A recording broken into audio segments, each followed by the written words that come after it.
السلام علیکم، اليوم نقرأ عن غریب الحدیث۔ آج ہم پڑھیں گے غریب الحدیث کے بارے میں، ٹھیک ہے؟ زبردست 2023، ٹھیک ہے؟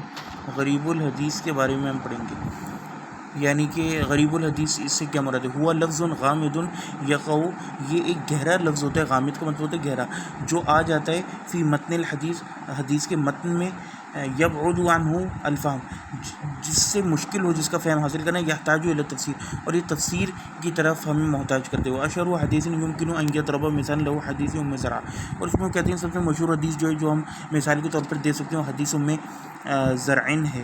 رواہ، اس کو روایت کے ہشام بن عروہ نے، انہوں نے عبداللہ بن عروہ سے، اور انہوں نے اپنے غالباً ان کا بھائی تھا عبداللہ، اور انہوں نے عروہ سے عن عائشہ قالت، حضرت عائشہ سے کہ انہوں نے فرمایا، جلس 11 امرأ، کہ بیٹھیں 11 عورتیں، فتعاہدنا،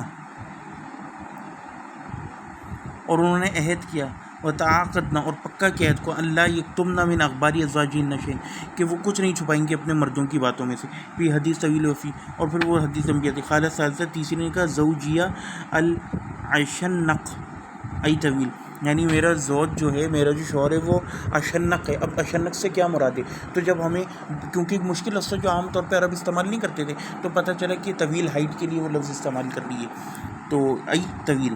قالت سادسہ، چھٹی نے کہا، زوجی و ان شرب اشتفا،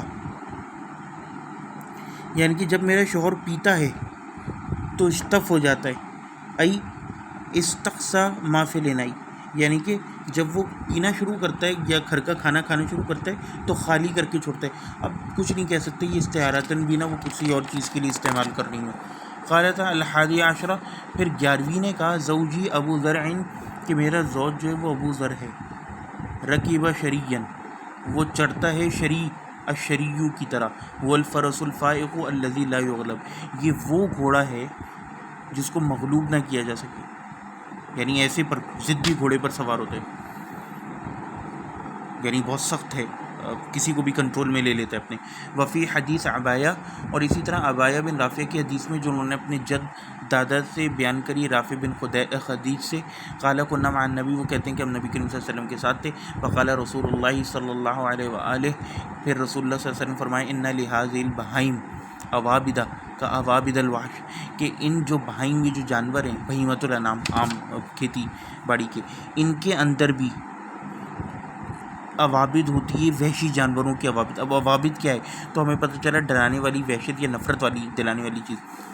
عوابدہ کا عوابد الوحش، یعنی استحیاش و نفور، یعنی ان کے اندر بھی استحاش ہے اور نفور ہے، وحشی جانوروں والا۔ اور یہ بخاری کی ایک اور حدیث میں بھی کہ ایک گھوڑا کسی کا اونٹ بھاگ گیا تو رسول نے فرمایا کہ ان کے اندر بھی وحشی پنا ہوتا ہے کچھ جانوروں میں جو کہ گوگ کے پالتو ہیں۔ وفی حدیث قتادہ عقبہ بن عبد الغافر عن ابی سعید الخدری قال قال رسول اللہ صلی اللہ علیہ وسلم، ان رجلا ممن خلا من الناس، خلا یہاں پہ گزرنے کے معنی میں ہے کہ بے شک ایک آدمی تھا، بے شک ایک آدمی جو لوگوں کو چھوڑ گیا، رغس اللہ معلوم و ولدا، اس نے دیا تھا، اس کو دیا تھا اللہ نے مال اور اولاد، فإنه لم یبتئر عند اللہ خیرا، بس وہ جو اللہ کے پاس کوئی بھی ابتئر نہیں کر پائے چیز، فإنه لم یبتئر عند اللہ خیرا۔ اب ابتر سے کیا معنی؟ یعنی لم یقدم لنفسی خبیئۃ و ذخرہ، یعنی وہ کچھ بھی ذخیرہ اس نے آگے نہیں بھیجا اللہ تعالیٰ کے پاس۔